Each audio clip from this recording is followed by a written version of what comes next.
இங்கே நீங்கள் லைக் பண்ணலைனாலும் பரவாயில்ல, அட்லீஸ்ட் நீங்கள் கமெண்ட் பண்ணலாம் இல்லையா? உங்கள் லைஃப்பில் என்னென்ன நடந்ததுன்ட்டு.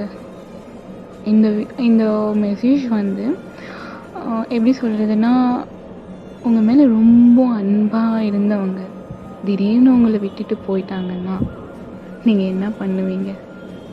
அவங்களுக்காக நீங்கள் நிறைய நாள் காத்துக்கிட்டு இருந்திருக்கலாம், காத்துட்டு இல்லாமலும் இருந்திருக்கலாம். அப்படிங்கும்போது அவங்க உங்களை விட்டு வேறு யார் கூடயாவது பேசும்போது அந்த வலி உங்களால் தாங்கிக்க முடியுமா என்ன? அவங்க மனசு எவ்வளோ வலிக்குன்னு யோசித்து பார்த்துருப்பீங்களா? அப்படி யாராச்சும் யோசிச்சிங்கன்னா லைக் கூட நீங்கள் பண்ண வேணாம், ஜஸ்ட் கமெண்ட் பண்ணலாம். இல்லை, உங்களால் சில பேர் மனசு மாற வாய்ப்பு இருக்குல்ல. ஸோ அதுக்காக தான் இந்த மெசேஜ்.